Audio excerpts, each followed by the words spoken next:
Bonjour, alors aujourd'hui je vous propose de découvrir, si vous ne l'avez pas déjà vu il y a longtemps, non pas une maquette mais des figurines que j'ai depuis très longtemps du Seigneur des Anneaux.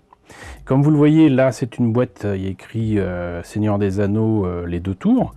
Donc vous devinez que c'est début des années 2000. Il faut savoir que je m'étais abonné donc à ce qu'ils appelaient le Seigneur des Anneaux, le jeu de bataille. Et autant je ne peux pas vous faire profiter, en tout cas pas aussi facilement qu'aujourd'hui, des nombreuses figurines que j'ai eues en plastique, en métal, ni même des fascicules, parce que j'ai pas eu les fascicules, mais une version bienvenue d'ailleurs, une très belle édition avec une édition reliée de ces fascicules en question, qui était plein de bons conseils pour faire des dioramas, pour faire la peinture, etc. et pour jouer. Mais je les ai pas. J'ai pas ces bouquins-là avec moi, c'est encore sur Paris. Mais par contre, je suis retombé sur un carton avec plein de figurines. Et je me disais, comment vous présentez ça? Et au milieu de tout ça, il y avait cette boîte. Alors, je ne sais sincèrement plus si je l'ai acheté à part ou si c'était dans la collection. Je pense que c'était dans la collection. Et donc là, comme ça, avec une boîte, c'est quand même bien plus pratique de vous présenter ça comme ça. D'autant que à l'époque, j'avais pas le temps de les monter ni de les peindre. J'avais le secret espoir de le faire plus tard. Mais la vie en a voulu autrement, quoi qu'il en soit. Donc, vous le voyez, il s'agit de, comment ça s'appelle en français, Silvebarb, c'est écrit en dessous, Freebeard, donc le Lent, avec donc deux de nos hobbits préférés, Merry et Pipin, si je me rappelle bien. Voilà. Donc ça date un peu, hein. C'est du Games Workshop qui date un peu. Mais ça restait sympa, surtout qu'à l'époque, la moitié de la collection était pour, on va dire, les soldats de base. C'était souvent en plastique. Par contre, pour les héros, c'était très clairement en métal. Et ça, par contre, j'essaierai de voir si j'ai ça dans tous les sachets que j'ai retrouvés là, y compris des sachets contenant de quoi faire des dioramas. Et je vais voir si j'ai la totalité de la communauté de l'anneau que j'avais reçu normalement avec la tombe de Balin, si je me rappelle bien. Voilà. Donc normalement je devrais avoir aussi le Balrog. Normalement je l'ai même en doux, parce que je crois que celui-là par contre je l'avais acheté en boutique et après je l'ai reçu dans la collection, mais du coup sans boîte. Donc si je le retrouve, ça c'est sûr, vous y aurez droit, parce que le Balrog est une de mes créatures préférées dans la trilogie du Seigneur des Anneaux de Peter Jackson. Donc voilà, donc une bien vieille boîte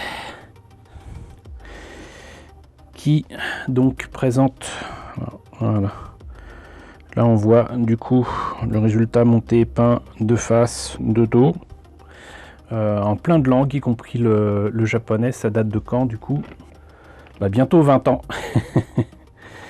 Parce que ça date de 2002. Voilà.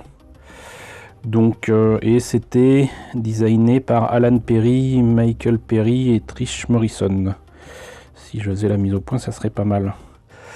Voilà, donc on va ouvrir, on va voir ce que ça donne. Alors, notice en noir et blanc. Beaucoup trop gris, quoi. On voit pas grand chose. En tout cas, moi, je vois pas grand chose. Il commence par montrer comment placer les pièces.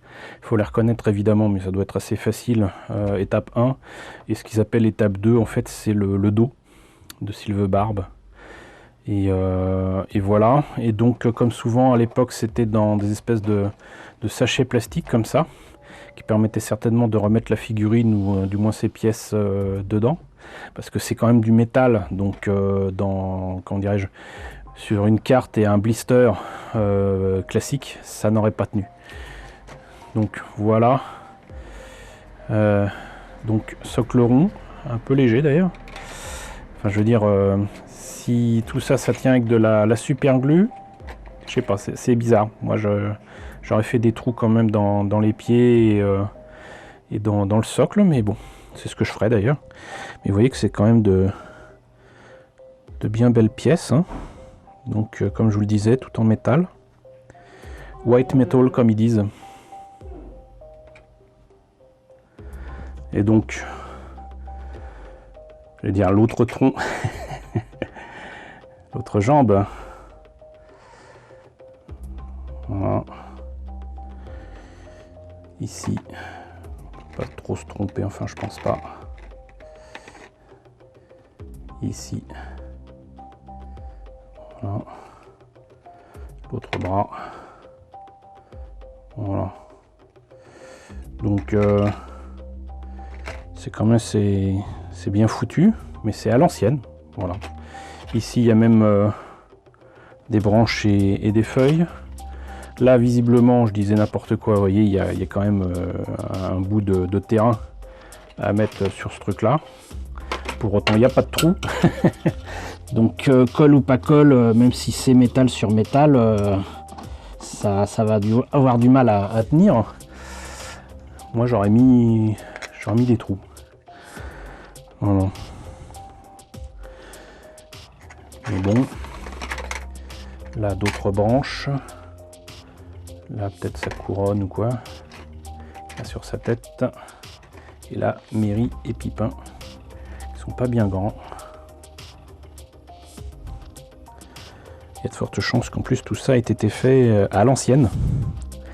Sculpté à l'ancienne, pas fait sur ordinateur du tout.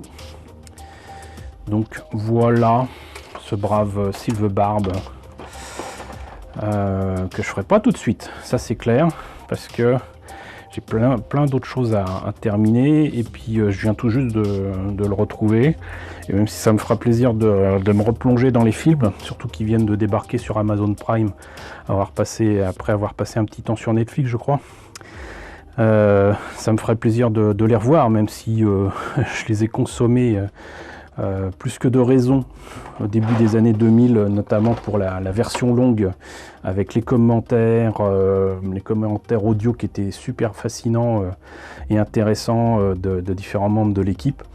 J'ai vu les films des dizaines de fois, donc voilà, mais il me faudra quand même me replonger là-dedans pour voir ce que ça donne, pour m'en inspirer, pour que je puisse faire ça correctement. Mais je pense que je ne me contenterai pas de faire Silverbarb avec Mary et Pipin sur les épaules. Ça c'est quand même pas mal, de les faire entourés de verdure, d'arbres ou quoi.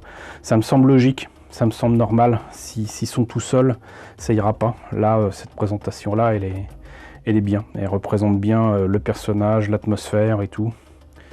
Donc certainement comme ça. Mais pas tout de suite, très clairement. En tout cas, dites-moi si ça vous intéresse de découvrir les autres figurines que j'ai retrouvées autour de ce jeu de bataille, comme il disait à l'époque, du Seigneur des Anneaux. Auquel cas, je vous les sortirai et je ferai en sorte de vous présenter ce que j'ai en tout cas sous la main. Je sais que j'en ai beaucoup d'autres encore à retrouver et à ramener. Donc dites-moi si ça vous intéresse. En tout cas, j'espère que ça vous aura quand même intéressé. N'hésitez pas à me dire ce qu'il en est, encore une fois, dans la section commentaires. N'hésitez pas à liker, c'est très important. N'hésitez pas à partager, n'hésitez pas à vous abonner si ce n'est pas déjà le cas. Coucou aux nombreux abonnés qui nous ont rejoints ces derniers temps. Bienvenue ici. Coucou aux grands anciens qui me suivent depuis plus de 5 ans. Merci à tous de votre fidélité, merci à tous de votre soutien sur Tipeee et sur Paypal, surtout prenez soin de vous. Je vous laisse avec la liste des contributeurs de la chaîne et je vous dis à très bientôt pour la présentation, je l'espère, d'autres figurines Seigneur des Anneaux.